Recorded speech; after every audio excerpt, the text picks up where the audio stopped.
Oi, mulheres! Aqui quem fala é Rosélia Silva e estamos juntas lendo o livro Como Deus Pode e Vai Restaurar o Seu Casamento, capítulo 14. Primeiro a atirar pedras. Aquele que de entre vós está sem pecado, seja o primeiro que atire a pedra. João 8:7.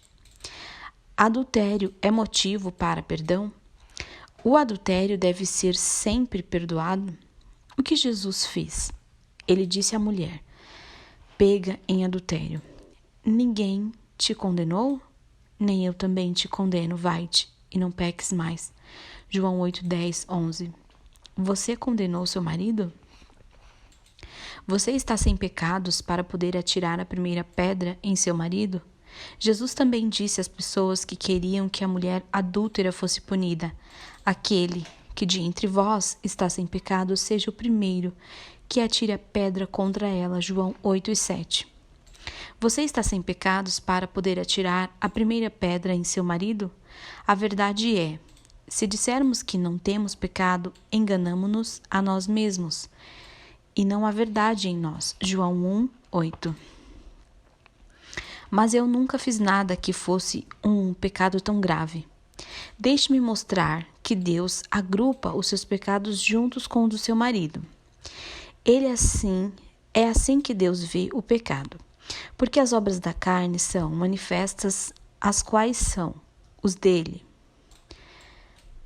adultério, prostituição, impureza, lascívia. Agora os seus: inimizades, porfias, emulações, iras, peleja, dissensões, heresias, inveja. Gálatas 5, 19 e 20. E se eu não o perdoar? Quais são as graves consequências da falta de perdão? Se, porém, não perdoares aos homens as suas ofensas, também o vosso Pai vos não perdoará as vossas ofensas. Mateus 6,15. Quando Deus se refere a adúlteros e fornicadores, ele diz: e é o que alguns têm sido, mas haveis sido lavado, mas haveis sido santificado, mas haveis sido justificado em nome do Senhor Jesus e pelo Espírito do nosso Deus. 1 Coríntios 6:11. Porque o marido descrente é santificado pela mulher. 1 Coríntios 7:14.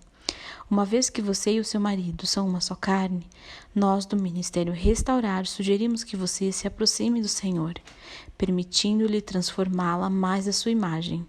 Algo incrível começará a acontecer com seu marido, já que vocês são uma só carne.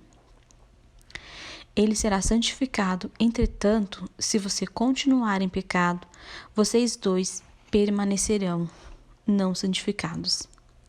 Mas o adultério já aconteceu antes. Lembremos-nos do que Jesus disse quando lhe perguntaram com que frequência deveríamos perdoar alguém. E se pecar contra ti 7 vezes no dia, e 7 vezes no dia vier ter contigo dizendo, arrependo-me, perdoa-lhe. Lucas 17:4. Leia o capítulo 8, um espírito manso e quieto, no subtítulo, Amor Difícil. Veja abaixo, porque isto continua. Mas ele não se arrependeu.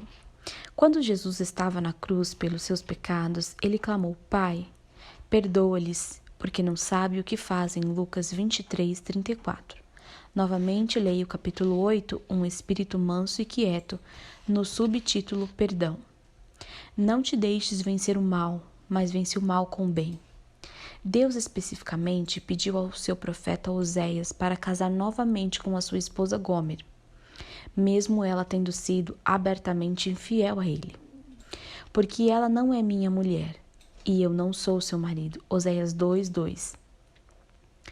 Ir-me-ei, tornar-me-ei ao meu primeiro marido, porque melhor me ia então do que agora. Oséias 2:7. E o Senhor me disse, vai outra vez, ama uma mulher amada de seu marido, contudo adúltera. Oséias 3:1. Deus usou a história de Oséias e Gomer para mostrar o seu comprometimento com a sua própria noiva, a igreja. Leia o livro de Oséias e também na parábola do filho pródigo. O filho mais velho diz a seu pai, Vindo, porém, este teu filho, que desperdiçou os teus bens com as meretrizes, mataste-lhes o bezerro cevado? Então o pai respondeu ao filho mais velho: Mas era justo alegrarmos-nos e folgarmos, porque este teu irmão estava morto e reviveu, e tinha se perdido e achou-se. Lucas 15, 30, 32. O que o seu marido vai encontrar quando ligar ou aparecer? O bezerro cevado? Sua melhor roupa e o anel? Ou será recebido com julgamentos? Vou poder confiar nele novamente? Deus nos diz para confiarmos nele, e então você será abençoada com um marido fiel. Assim diz o Senhor: maldito o homem que confia no homem e faz da carne o seu braço. Bendito o homem que confia no Senhor e cuja confiança é o Senhor. Jeremias 17, 5, 7. As pessoas sempre perguntam como posso confiar em meu marido. Eu respondo dizendo: eu não confio nele, eu confio no Senhor. Foi o Senhor quem fez o meu marido ser fiel a mim, e ele o manterá fiel. Glórias a Deus. Como posso ajudar meu marido? Ajude-o orando. Vigiai e orai, para que não entreis em tentação. O espírito, na verdade, está pronto, mas a carne é fraca. Marcos 14, 38. Toda mulher que permitiu a Deus converter o coração de seu marido testifica que Deus removeu os olhos cobiçosos e infiéis. Estas são mulheres cujos maridos voltaram para casa há anos. Deus pode trazer outros testes em nossas vidas para ter certeza, mas não adultério. Até porque quando Deus cura, está feito. Mas lembre-se, se você semear para a carne, carne colherá. Algumas mulheres coagem ou seduzem seus maridos a voltar para casa. Aprenda a esperar. Quando for a bênção do Senhor, Ele não adicionará nenhuma dor a ela. A bênção do Senhor não traz consigo dores. Provérbios 10, 22. O que fazer ou não fazer se o seu marido estiver em adultério? A adúltera lisonjeia. Nós temos que edificar. O homem que lisonjeia o seu próximo arma uma rede aos seus passos. Provérbios 29, 5. Não saia da vossa boca nenhuma palavra torpe, mas só o que for boa para promover a edificação. Efésios 4, 29. A diferença entre bajular e edificar está no coração. Quando alguém bajula, o coração ou a motivação é de conseguir alguma coisa. A motivação de alguém que edifica é dar algo, não esperando nada em troca. Duas mulheres podem estar falando a mesma coisa, mas a diferença está em seu coração. Que tipo de coração você tem? Você murmura e reclama com os outros sobre o que o seu marido não fez em troca de sua gentileza e perdão? Se ele escuta você murmurando ou não, não importa. Deus ouve e está olhando para o seu coração. Deus pode trazer a sua ira. Você não deve fazer isso. Mortificai, pois, os vossos membros que estão sobre a terra: a prostituição, a impureza, a afeição desordenada, a vil concupiscência e a avareza, que é idolatria, pelas quais coisas vem a ira de Deus. Colossenses 3, 5, 6.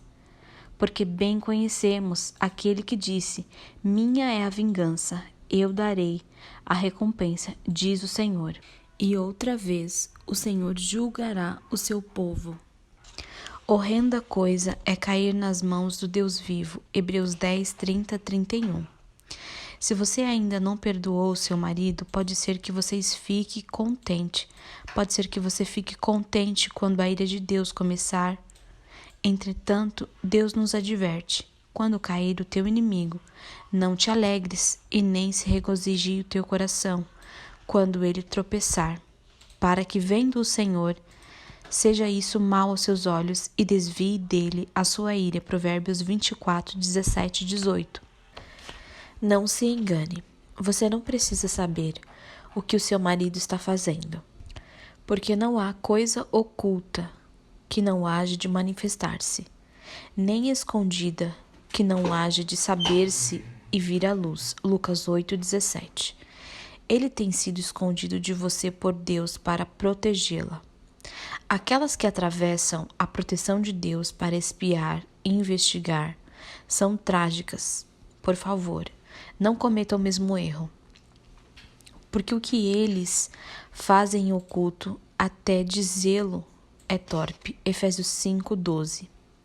E mulheres, parem de falar sobre a vida pecaminosa de seus maridos.